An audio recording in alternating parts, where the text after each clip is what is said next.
Hi friends, இதயம் சீரியலில் 13th November எபிசோடில் என்ன நடக்குதுன்னு இப்போ நம்ம பார்க்கலாம். இதயம் சீரியல் பற்றின அப்டேட்ஸ் தெரிஞ்சுக்க என்னோடய சேனலை சப்ஸ்கிரைப் பண்ணி வச்சுக்கோங்க. இப்போ பாரதி மாடர்ன் ட்ரெஸ் போட்டுட்டு ஆதிகிட்ட காட்டுறாங்க. ஆதிக்கு ரொம்ப பிடிச்சிடுறது. அவரோட இதயமும் துடிக்க ஆரம்பிச்சிடுறது. அவர் உடனே நெருங்கி வராரு. இவங்க எல்லாம் 10 நாளைக்கு அப்புறம் தான் அப்படின்னு சொல்லிட்டு, உங்கள் இதயம் துடிக்க ஆரம்பிச்சிருச்சா அப்படின்னு சொல்லி கேட்டு ரொம்ப சந்தோஷப்படுறாங்க. இன்னும் 10 நாள் வெயிட் பண்ணட்டும் உங்கள் இதயம் அப்படின்னு சொல்லிட்டு போயிடுறாங்க. இந்த பக்கம் ஆண்டாளும் அழகரும் அழகர் நைட்டெல்லாம் உட்காந்து படிக்கிறாரு. அதை பார்த்து ஆண்டாள் ரொம்ப சந்தோஷப்படுறாங்க. அப்போ தான் அழகர் சொல்கிறாரு, நம்மளை நம்பி 1.5 கோடி ரூபாய் ஆதி இன்வெஸ்ட் பண்ணுறான். ஸோ அவனுக்கு நம்ம நல்லபடியாக அந்த பிஸ்னஸை நடத்தி காட்டணும். அதுக்கு நம்மளும் கொஞ்சம் சீரியஸாக இருக்கணும் அப்படின்னு சொல்லி பேசிக்கிறாங்க. இப்போ அடுத்த நாள் ஆண்டாளோட அப்பாவுக்கு இந்த மாதிரி ஆதி ஃபன் பண்ணுறது பிடிக்கவே இல்லை. அதனால் அவர் உடனே அப்படியே யோசிச்சுக்கிட்டே இருக்கார். எல்லோரும் என்ன யோசிக்கிறீங்க அப்படின்னு கேட்ட உடனே, அந்த ஆதி பையன் உங்களுக்கு காசு கொடுத்து பிஸ்னஸ்லாம் ஆரம்பிக்க சொல்கிறான். ஆனால் நான் பாரு உங்களுக்கு ஒன்றுமே பண்ணாமல் விட்டுட்டேன் அப்படின்லாம் சொல்லி அவர் ரொம்ப இதுவாக பேசுகிறாரு. இவ்வளோ நல்ல பையனாக தெரியுறானே, ஆனால் அந்த பாரதி எதுக்கு அவனை வெறுத்தா நடுவில்? என்னாச்சுமா அவங்க வாழ்க்கையில் என்ன கதை சொல்லு அப்படின்னு சொல்லி கேட்குறாரு ஆண்டாள் கிட்ட. ஆண்டாள் ஒன்றே ஆதி பாரதியை பார்த்தது, அதுக்கு முன்னாடி அவள் ஹஸ்பண்டோட இதயத்தை எடுத்து வச்சது, இந்த மாதிரி ஃபுல் கதையும் சொல்லி முடிக்கிறா. கல்யாணம் முடிஞ்சதுக்கப்புறம் திடீர்னு இப்படி அவங்க மாமா இப்படி சொன்னதுனால தான் இவங்க 2 பேரும் பிரிஞ்சுட்டாங்க அப்படின்னு சொன்ன உடனே அவர் எல்லா கதையும் கேட்டுக்கிறாரு.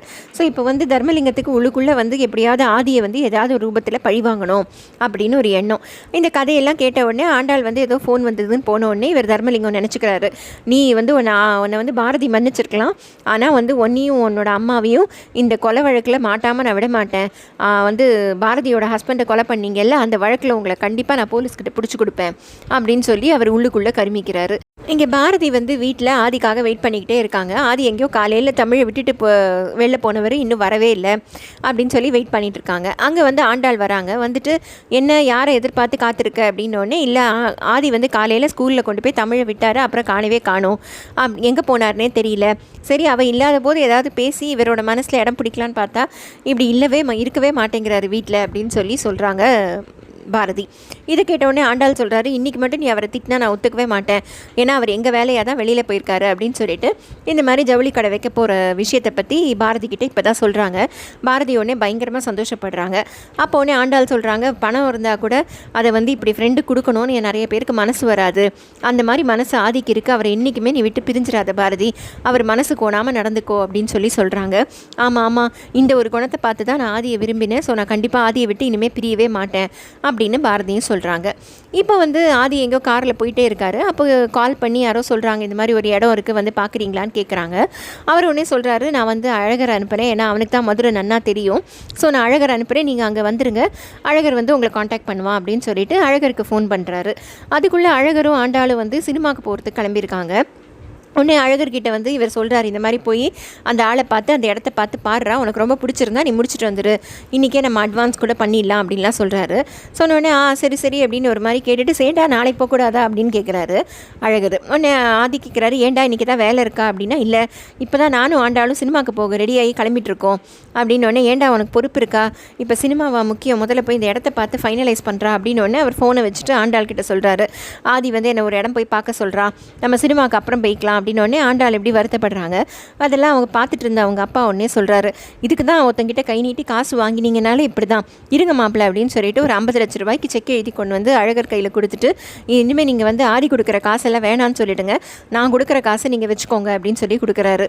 உடனே அழகர் அந்த செக்கை கிழிச்சு போட்டுட்டு, இதெல்லாம் என்னோடய ஃப்ரெண்டை பற்றி நீங்கள் எங்கிட்டயே பேசாதீங்க, அவன் என்னவாக இருந்தாலும் என் ஃப்ரெண்டு அப்படின்னு சொல்லிட்டு அவர் போய் நான் இடத்த பார்க்க போகிறேன், இன்னொரு நாள் படத்துக்கு போய்க்கலாண்டி அப்படின்னு சொல்லிட்டு போயிடுறாரு. ஸோ இப்போ உடனே இவர் சொல்கிறாரு, பாத்தியா உன் புருஷன் எப்படி சொல்கிறான் பாரு அப்படின்னு சொல்லி இவர் சொல்கிறாரு. வெளியில் போயிருந்த ஆதி வீட்டுக்கு வராரு. உடனே பாரதி ஓடி போய் கட்டிக்கிறாங்க. கட்டிக்கிட்டு இன்னைக்கு இப்போ கொஞ்சம் நேரத்துக்கு அந்த நம்ம ரூல்ஸ் பற்றி எதுவும் பேச வேண்டாமா ஆதி அப்படின்னு சொல்லி சொல்கிறாங்க. உடனே ஆதி கேட்குறாரு, என்னாச்சு பாரதி என்ன அப்படிங்கிறாரு. இல்லை கொஞ்சம் நேரம் சும்மா இருங்க அப்படின்னு சொல்லிட்டு அவங்க கொஞ்ச நேரம் கட்டின்ட்டு அப்புறம் சொல்கிறாங்க, எனக்கு இன்றைக்கி ரொம்ப சந்தோஷமாக இருக்குது, நீங்கள் ஆண்டாளுக்கும் அழகருக்கும் ஒரு புது வாழ்க்கையே கொடுத்துருக்கீங்க, என்னோடய ஃப்ரெண்டு ஆண்டாள் ரொம்ப சந்தோஷப்பட்டா அப்படின்னு சொல்லி சொல்கிறாங்க. அதுக்கு உடனே ஆதி சொல்கிறாரு, ஆமாம் என்னோடய ஃப்ரெண்டு அழகருக்காக தான் இதை செஞ்சேன் அப்படின்னு சொல்லிட்டு சின்ன வயசுலேருந்து அவன் என் ஃப்ரெண்டு அப்படின்லாம் சொல்லி அவனை ஏன் பிடிக்கும் அப்படின்லாம் சொல்லி பேசுகிறாரு.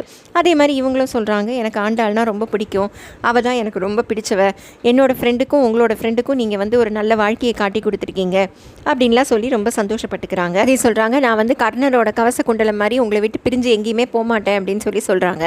அதுக்கு ஒன்றே ஆதி சொல்கிறாரு, அப்படியே சொல்லிவிட்டு அங்கேயே நிற்கிறீங்களே அப்படின்னோடனே இவங்க சொல்கிறாங்க, எல்லாமே வந்து 10 நாளைக்கு அப்புறம் தான், நம்மளோட கண்டிஷன்லாம் முடிஞ்சதுக்கு அப்புறம் தான் நான் இனிமேல் உங்களோட சேர்ந்து வாழ்வேன் அப்படின்னு சொல்லி சொல்கிறாங்க. அவர் உடனே சொல்கிறாரு, நான் 3 கண்டிஷன் தான் சொல்லியிருக்கேன், இன்னும் 7 கண்டிஷன் பாக்கி இருக்குது அப்படின்னு சொன்ன உடனே சரி போர்டில் எழுதி போடுங்க, நான் பார்த்து தெரிஞ்சுக்கிறேன் அப்படின்னு சொல்லிட்டு போயிடுறாங்க. இதுக்கு நடுவில் தர்மலிங்கம் உட்காந்து யோசிக்கிறாரு, எப்படி வந்து ஆதியை கவுக்கலாம், ஆதியும் அழகரையும் எப்படி பிரிக்கலாம், நம்மளையே எடுத்தெறிஞ்சு பேசுகிற இந்த 2 பசங்களையும் நம்ம பிரிக்கணும், ஆனால் இவங்களை பிரித்தாக்க வந்து பாரதியும் ஆண்டாளும் சேர்த்து வச்சுருவாங்க, பேசாமல் நம்ம பாரதியும் ஆண்டாளையும் பிரிச்சுருவோம் அப்படின்னு சொல்லி அவர் முடிவெடுக்கிறாரு. ரொம்ப சகுனி மாதிரி உட்காந்து அவர் ஸ்னேக் அண்ட் லேடர் விளையாடிட்டே இதெல்லாம் ரொம்ப யோசிக்கிறாரு. அப்போ உடனே எல்லோரும் வந்து கேட்குறாங்க, என்ன தனியாக உட்காந்து விளையாடிட்டு இருக்கீங்களே அப்படின்னோடனே, இல்லை வீட்டில் யாரும் இல்லை, அதான் நான் இப்படி யோசிச்சுட்டு விளையாடிட்டு இருக்கேன். சரி, இப்போ அந்த மாமா தான் எல்லாத்துக்கும் காரணமாக இருப்பான்னு நினைக்கிறேன், இந்த ஆதியும் பாரதியும் பிரித்ததுக்கு. பேசாமல் அந்த மாமாவை வந்து பேசினா என்ன, நம்ம உங்ககிட்ட அவள் நம்பர் இருக்கா அப்படின்னு சொல்லி கேட்குறாரு தர்மலிங்கம் ஆண்டாள் கிட்ட. உடனே ஆண்டாள் சொல்கிறா, அவங்க மாமா நம்பர் என்கிட்ட இல்லை, ஆனால் அவங்க பொண்ணு ஸ்வேதா நம்பர் இருக்குது, எதுக்கு இந்த மாமா இப்படிலாம் பண்ணணும் அப்படின்னு கேட்குறாரு. இந்த ஸ்வேதாவை கல்யாணம் பண்ணி வைக்கிறதுக்காக தான் அப்படின்னு சொல்லி சொல்கிறாங்க.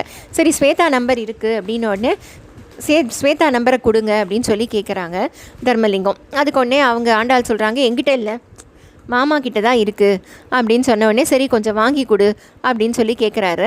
அதோட வந்து இந்த எபிசோடு முடியுது. ஸோ இப்போ இவர் வந்து ஸ்வேதா கிட்ட பேசி ஏதோ குழப்பம் பண்ண போகிறதுக்கு ரெடியாகிறாரு. அவர் தான் ரொம்ப வந்து பாதி அழிக்கணும் அப்படின்னு சொல்லி யோசிச்சுட்ருக்காரு. ஸோ இதயம் சீரியல் இதுக்கப்புறம் எப்படி எடுத்துகிட்டு போகிறாங்கன்னு பார்ப்போம். இதயம் சீரியல் பற்றின அப்டேட்ஸ் தெரிஞ்சுக்க என்னோடய சேனலை சப்ஸ்கிரைப் பண்ணி வச்சுக்கோங்க. Thank you friends.